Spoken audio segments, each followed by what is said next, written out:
Here we have tough choices. Had a walnut here with a fork that died, shooting decay down into it. And I've got some pecans here. I got a nice walnut here, nice pecan here. Swing around, here's an intermediate pecan. Got a real nice pecan right there in the center of the picture. Real nice pecan.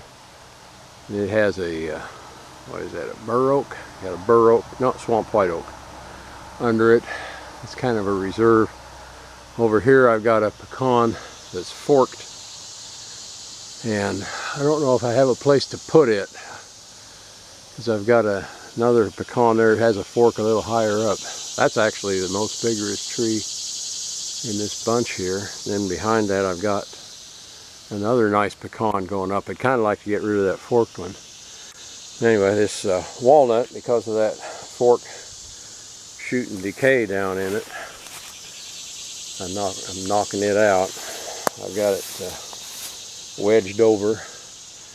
I got a cherry there that I've put a domino cut into. The walnut's laying on that, and it's hung up in the pecan up there high. I don't know if it'll shake loose or not.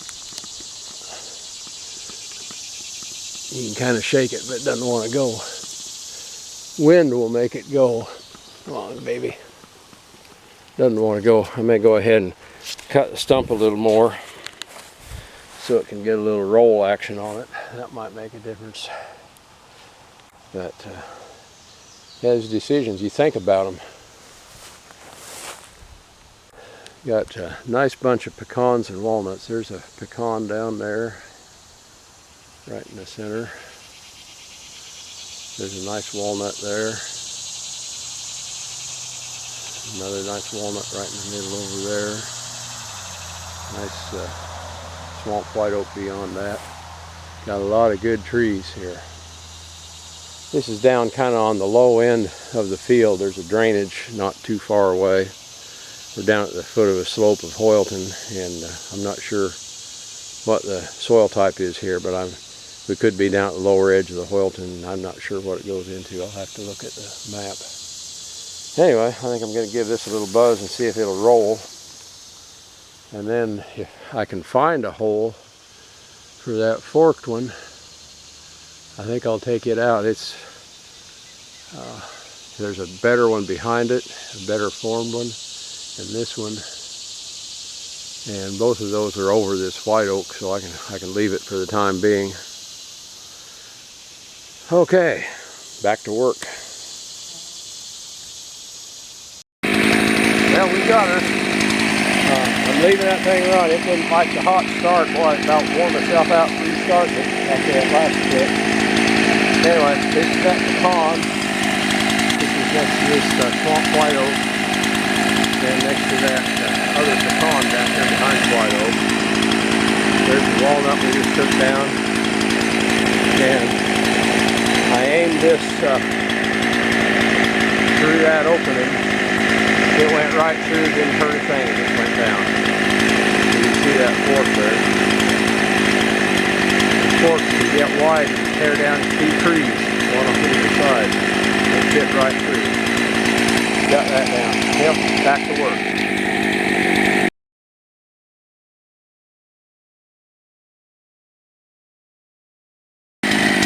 Here's the next one. It's right where we're at. I like that pecan back there. You just turn behind this one we just whacked.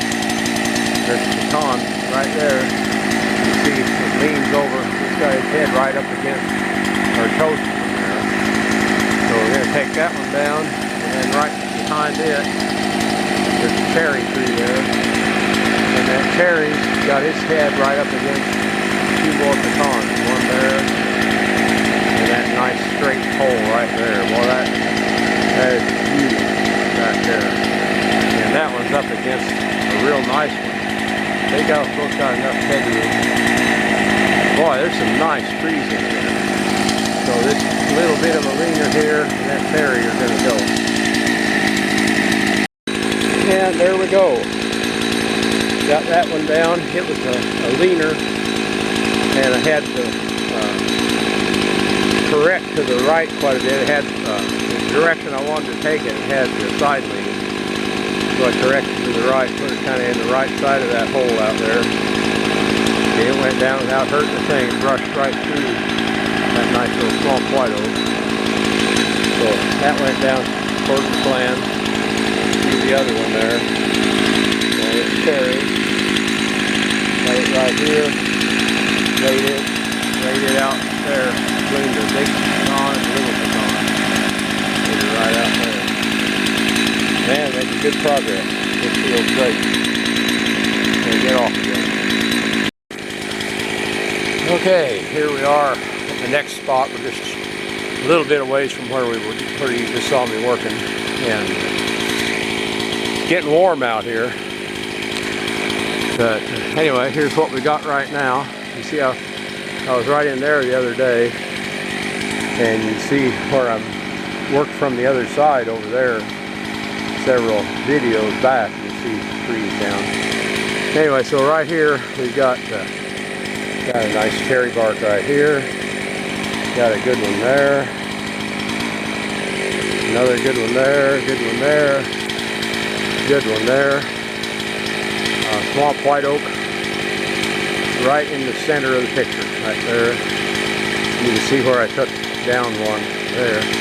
And right in between that cherry bark and that cherry bark, you can see there's a walnut. And that walnut is intermediate.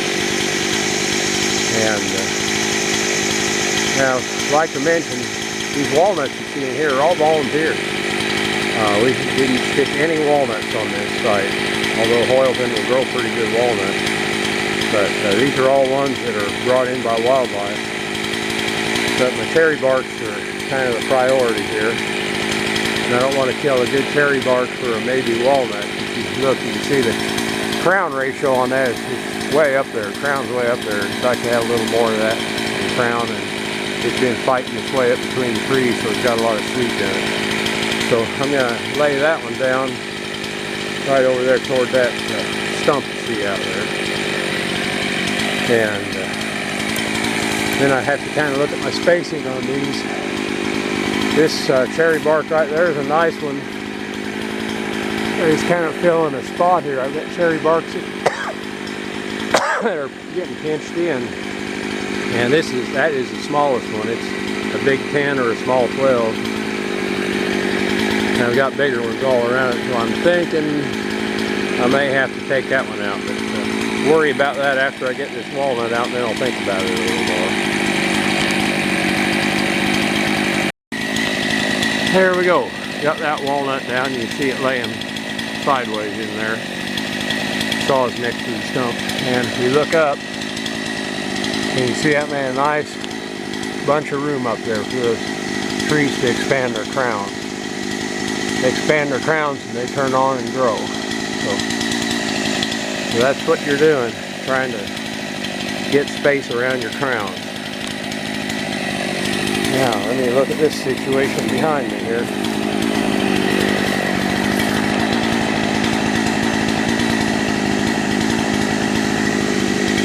Well, man, that's a nice tree. I'm going to think about that one a while.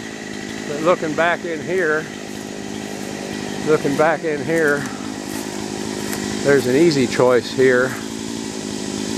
I've got a persimmon right there up against a cherry bark. Let's see, behind that one right here, behind that, there's one, and it's forked. And I got a persimmon, and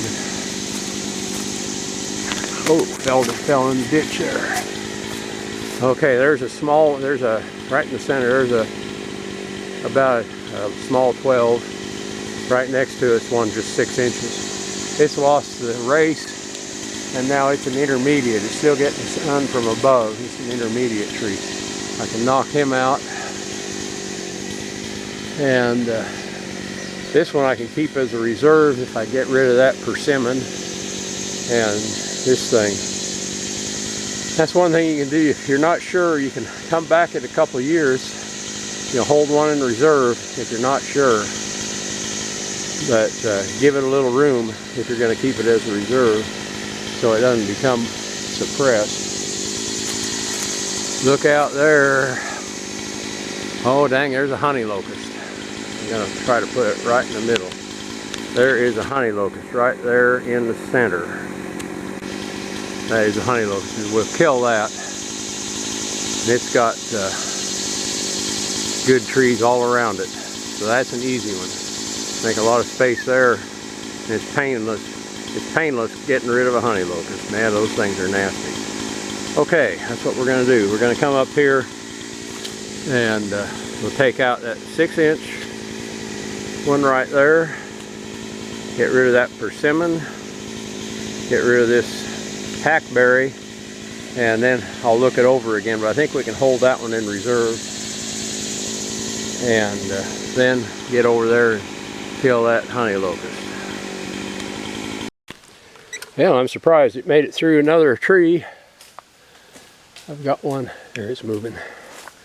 I got one right in the center of a group of trees here. You know, I free up 4 trees by taking out one. That's a bonus. And you can see wind is moving things around up there. You'll see a branch flip every so often. And you see how far I pushed it, and then it went a little more. I'd like for it to go while I'm here. Another gust of wind might shake it loose. Yeah, we can stick another wedge on that. See if we can force these. There, I saw another limb move up there.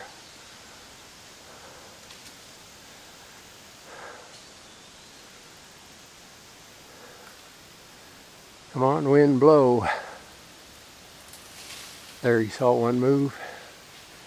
There's another one moved. Every time one moves, it gets a little closer to falling. There, the wind's pushing it around.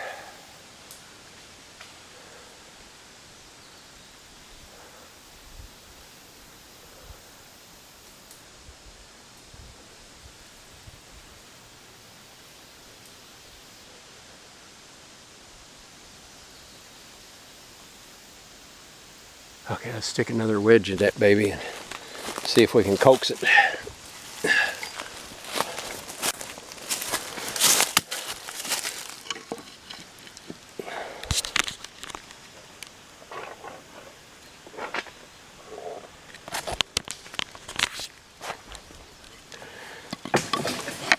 There's something moved up top. There she's going. Oh yeah, she's moving. There she goes.